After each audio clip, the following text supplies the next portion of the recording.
Namaskar. We welcome all of you to our Women Empowerment series. Today, on our Women Empowerment series, we have Shweta Patel with us. Shweta is a founder of Aanandmay. Being a psychologist by profession and a spiritual seeker, she wanted a more holistic and wellness method that could help individuals on a more profound manner by realizing their inner selves. She's a Vedic counselor, a psychologist helping her clients to deal with mental issues, not with just psychology, but with an approach that is more drenched with the knowledge and wisdom of Indian knowledge system and wellness. Her skills and expertise of dealing with individuals and children by bringing a new holistic approach of well-being is her forte, backed by in-depth knowledge of fields as its practical applicability. Also, she has dealt with more than hundreds of clients and has trained over 1,000 people in the area of mental health. She has worked with many organizations and schools with events and curriculum development and training. This approach is something which is unique to find and also one of a kind in mental health. We welcome you, Shweta, on our series. Please share your journey with all of us today. Over to you. Yeah, thank you, Naveena. Thank you for a very warm and humble introduction. Vedic psychology, somebody people even gauged awareness only after the COVID, the glamour and the awareness people got into the mental health was probably too much after COVID. So I don't know how many people might be even knowing about what Indian psychology is or Vedic counseling is. But with my own share of ups and downs in life, and that helped me gain my senses and stability back. When I was studying during my masters, also, I was not a very much of a proponent of the Western psychology as much. Neither I got very inclined to it. Western psychology at on many levels I found to be superficial, and people might find my this statement to be very bold, who are into the practice for years, who are much more seniors to me. But this is how I look at mental health from the perspective of Indian psychology. I feel that Western psychology puts a lot more, weightage to your thoughts and emotions, whereas from the Indian perspective, we see humans on and individuals on many different perspectives. Thoughts and emotions are not thoughts specifically, not emotions. I mean, is not given that much of an importance, and even the mind has many different layers which the Western psychology does not touch upon. And if we come to how it has been so much into the practice also now, it's not something that I'm going to tell you that, oh, you should wake up in the 5 a.m. in the morning and do your meditation, or you should eat this, or you should not eat that. It's not just a theoretical knowledge that I'm sharing.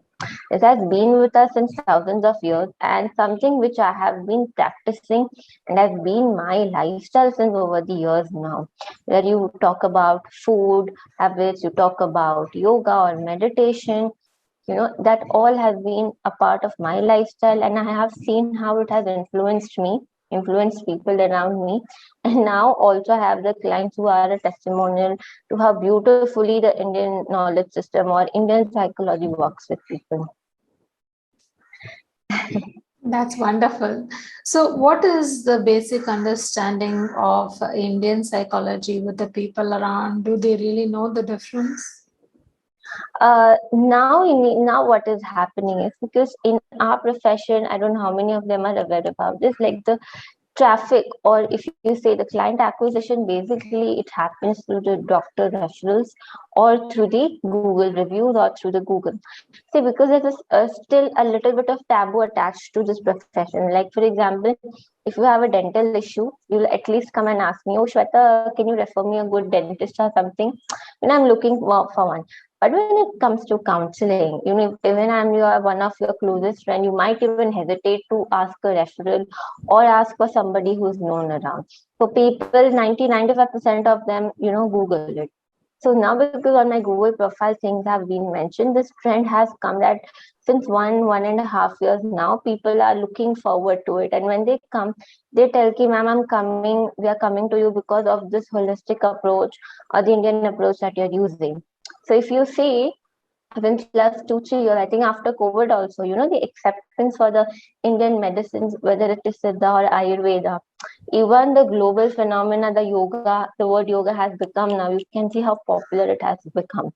So it will take some time for us Indians, but it's already become a big thing in the US and the Western countries now. So people have become receptive to this, and also so they've gained this awareness. So yes, now people are coming in.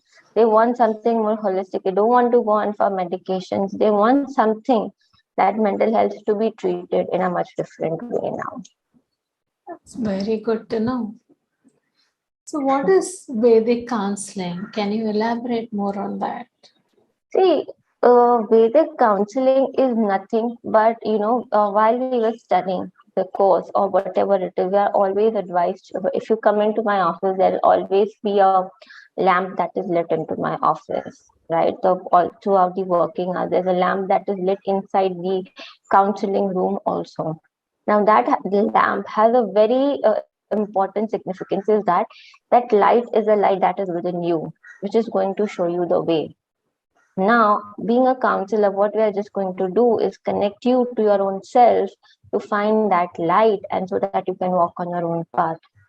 Vedic counseling, what basically we look into is obviously your issue. The initial process is the same. The assessment happen, what the client is going through. And also, then we look into the aspects of Ayurveda. I'm not a Ayurvedic doctor, so I cannot obviously prescribe medications, but there are lifestyle interventions that has happened. What time are you eating? How are you eating? Where is in front of a screen? Whether it's just by yourself, how much you're eating, is your bowel system clear, who are the people that are surrounded by you, what is the kind of content that you're listening to, right?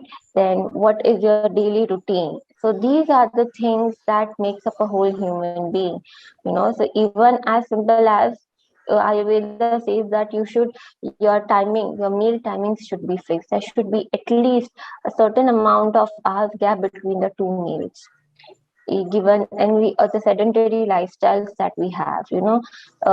If you go through Ayurveda, said that the first organ that is treated, whether it's a physical or mental health issue, is your gut health. There's also an upcoming field which supports it, which is called nutritional psychology or gut psychology, which they call, wherein they say that everything and anything that goes wrong into your body has a major connection to your gut health. So these Vedic counseling basically deals with the multiple areas of a human, which also impacts our mental health. So we deal in a holistic way where we inculcate all these factors and assess all these factors whether they are in place or not. So, you have a systematic approach where you have merged what you have studied and what you are following in your daily life to be able to share that knowledge with others. But this is not, I will not call it a systematic, because this is something what our ancestors had already been doing. That awareness was already there with them. If you see, Naveena, like they ate according to the seasons, right? If you remember, certain foods were there which we never ate in this season. Certain foods were only eaten for this season. Even there is a season for making pickles, there's a season for making paper. So everything is already in sync with the nature. So what we're just trying is to get you back to your roots, get your cycle, your systems in connection with the nature cycle, because we are nothing but we are this nature. That I don't know if you're aware, Naveena, or the audience is aware, but the Panch Tattva, that the 5 elements that we are made of, that is nothing but the nature. If your 5 elements are not in sync with the nature, things are going to go haywire, definitely on the physical as well as mental levels also. And how do you help the people understand this? See, initially, at times, what do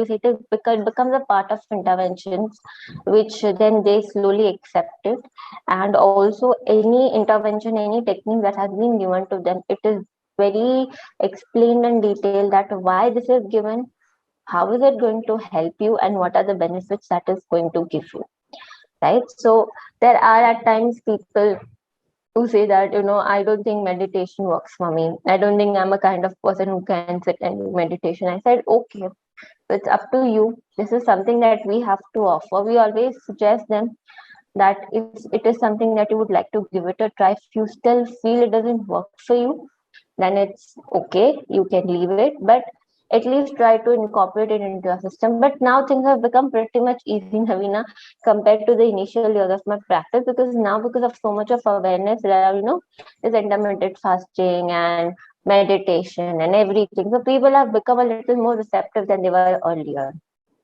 So, what are some of the challenges that you faced when you got into Vedic counseling as such, especially with the fact that it's completely different from Western psychology, right? Yeah. So see, Vedic counseling was altogether, it was not even in the picture. Like it's the initial hurdles, because see, I am from a city like Baroda, Gujarat, which is not like a, metro city like Ahmedabad or Mumbai or this Bangalore or Delhi. It's a smaller city compared to this big city. So initially, like 3-4 years back, it was even a challenge to bring in the clients to till the office. When I was even associated with the schools, parents used to come and tell the child that next day that don't go to the counselor, ma'am, or don't go and meet her. So this taboo was a big thing initially. So Vedic counseling was just like out of scope. It was like out of syllabus. People didn't even have the awareness that you should go and seek help, or what mental health is, what emotional disturbances is. Because I can still tell you, Naveena, that even today, the age group that I have, that is between 18 to 25, majority of their parents are not even aware that they're seeking help. So that taboo is still a big thing. Now definitely that awareness is coming. So the challenge is still the awareness part.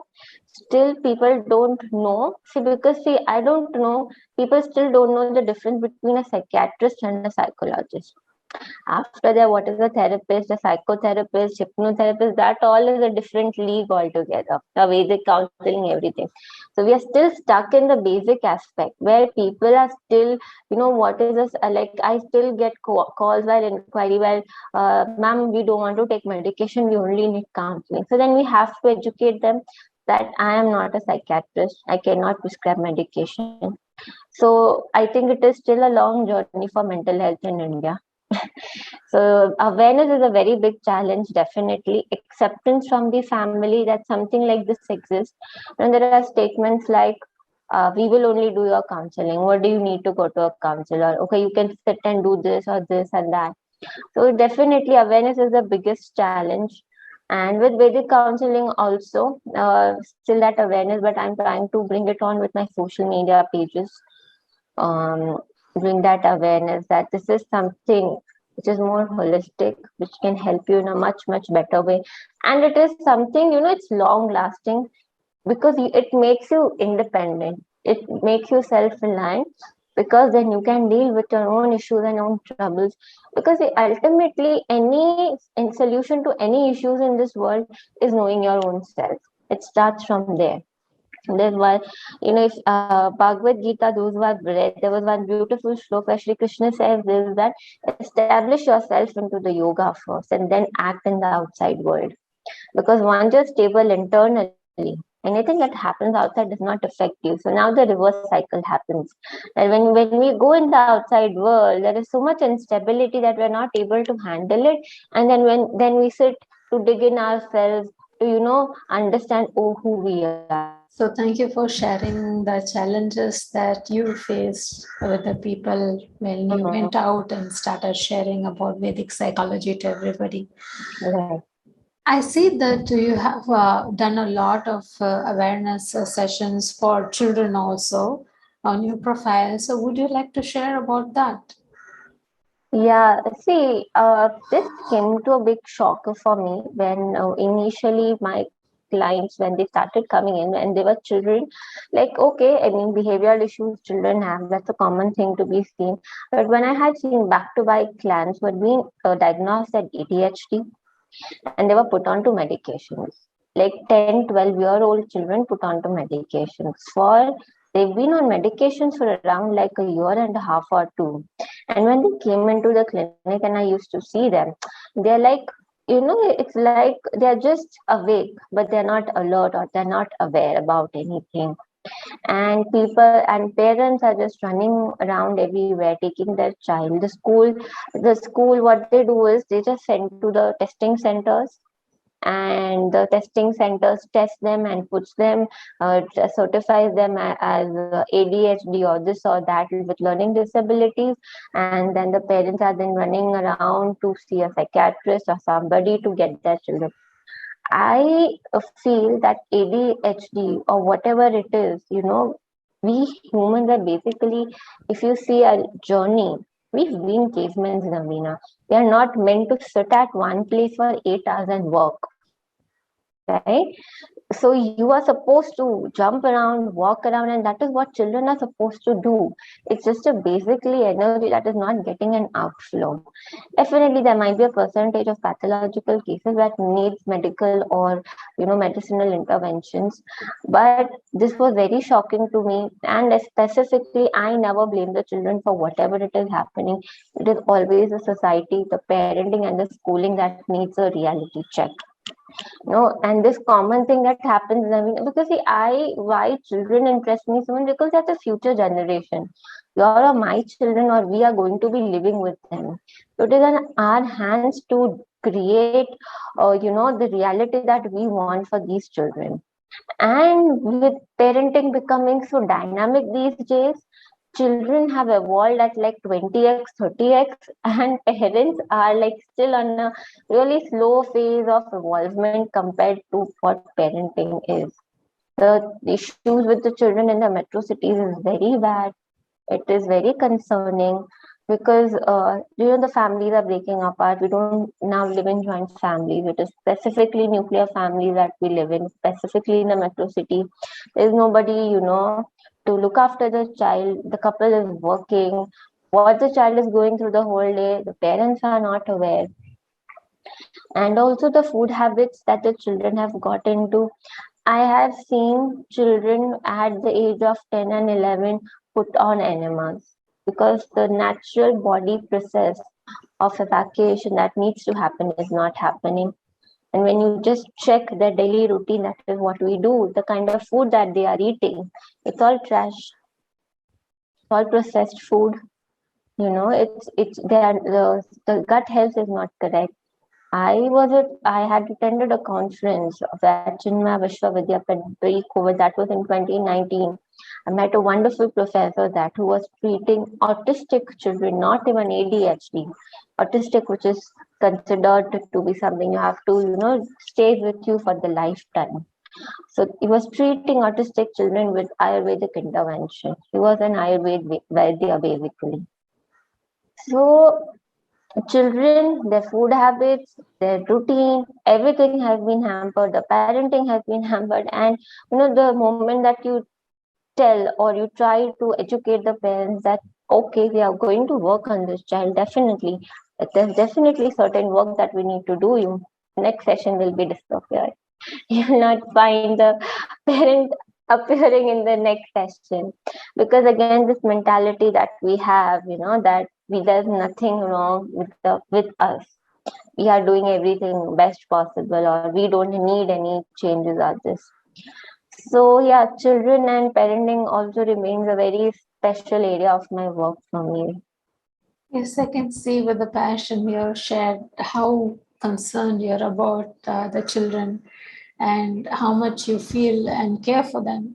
You see what they're going through in life right now and how free they're supposed to be. But unfortunately, the lifestyle these days doesn't allow any kind of movement or games or fun in the lives of children. So Yes. you go ahead and work with schools and you educate the children in Yeah. schools and also the management, or how do you go about creating awareness? Pre-COVID, that work was pretty much going on. Pre-COVID, I was within Baroda as such. I was involved with a few schools wherein we were developing certain interventions for the teachers. have to be, more empathetic, more emotionally available to the children. Like, I'll give you a very small example. I used to, before any program starts, we used to assess what the teachers are doing, what the children are going through. So I would just randomly go to classes and sit or, talk to teachers. This thing that only two kind of children get attention, Naveena, in our education system. If you are academically extremely bright, or if you remember that days when you are like, physically very attractive, whether it's a guy or a girl. Only these two people used to get the utmost amount of attention in the school. All the rest who are in between, they were highly judged, highly humiliated, body shaming, bullying, all these things. It's that empathy part from the teachers was missing. Even the parents, when we used to interact with the parents, that level of sensitivity, they are not ready to listen that your child is a little bit different. See, in India, there's an equation. If you are different, you are wrong. That's the equation that prevails. Even if your opinion is a bit different, if I say I like black and you say I like white, I'm wrong because you don't like white. And that because with a parent and child, there's a authority equation also, because parents are in the position of authority. So awareness workshops with parents, workshops with teachers, that again they're the same idea we inculcated, is that we help teachers knowing who they were, identifying their own strengths and weaknesses. Because we all go through our personal issues. Even the teachers go through. They have their home, they're leaving their families back home and coming. They're working women. So it's a double-edged sword for a working woman always. So we help them resolve those issues to make a more inclusive environment for the children, right? So now I'm working with a few startups wherein we are, where it is more about imparting knowledge about the Indian stories or about the Indian systems to children. Basic skill development like decision making, emotional empathy, knowing your emotions. Like, at the age of 19, 20 also, when clients come to me, Mama, I can't take decisions. Because if you analyze the history, Naveena, the children were never allowed to take decision in the first place. The clothes are chosen by parents, a pencil, everything is chosen by parents. See, I'm not saying that you just have to be a yes parent and say yes, but there has to be a constructive decision that always happen, discussions that happen in the family, right? Either the children are always shut, that, oh, you don't know, you are very small. I always tell this, that you should treat your children as an adult. Take their opinions, what they have, because then at the age of 20, 21, you expect your child to suddenly start taking decisions about as big as what career they should choose, or whom they should get married to, or where should they apply for a job. You haven't even allowed them to take the smallest decision in life. How are they going to take the bigger ones? So we delved around these areas. So now through my work and through the other startups that I'm working to, we are trying to bridge this gap on the skills part, the decision making part, and the awareness part, of course. That's truly wonderful. Lovely to know how much good work you're actually doing to create awareness in this field and your passion to work with children. So we have a lot of viewers who would be very interested in the knowledge that you have shared with us today. I would like you, as the last question today, also share a message for all the viewers out there, parents, children, adults, or people out there, to take care of themselves and their families better. So what message would you like to share with everybody? One message is to actually truly dig deep in what truth is basically. Like, I have myself gone through, and Naveen, I think you can correlate with this, that, by the time you're 20, 25, you suddenly start realizing that the 20 years, what the society, the parents, and the school taught you has no relevance. And then the process of unwinding all that starts. And that is now is a major chunk of a problem for all the teenagers, or the ones who are in early 20s or early 30s. So don't raise your children to just make something out of them. I've seen children running around like 4 to 5 classes in a day. Okay, if they love it, that's great. But just to seek something out of them, I just tell that, they need just a fertile environment. Like you give a fertile soil to a plant and then they will just blossom. Just don't need to. You need to be happy and joyful first. That is the underlying basis of anything. As a parent, as an individual, you should know what truly makes you happy. Not because I want to go somewhere because somebody is going. I want to earn this much X, or I want to own this, and then that will make me happy. Understand the existential realities, understand what the self is, who am I, what is happiness. These are the questions that we never ask. How many of the viewers would have even talked about the concept of death to their children? Whereas that's the fundamental reality of you and me, or everybody who is watching this. We never discuss these fundamental concepts, or we never do this. So be true to yourself, be true to the children, seek, be a seeker. That is what our Indian culture has always been. That if you see, even in the during the Mahabharata Yudh, Krishna and Arjun, the dialogue and the conversation you have, it's just seeking. It's pure questions and answers. Arjuna had so many doubts in his mind, and he was constantly asking. Seek for the truth. Don't just believe whatever is given. And happiness and bliss, as I say, bliss for all. That should be there for everybody. And that can only happen through seeking. Wonderful. Thank you once again for joining us and sharing your beautiful journey with Thank you, Naveena. all of us. It's an awesome work that you're doing, and I hope that you're able to spread this awareness to everybody out there and you reach out to more and more people. Namaskar. Namaskar. Thank you, Naveena.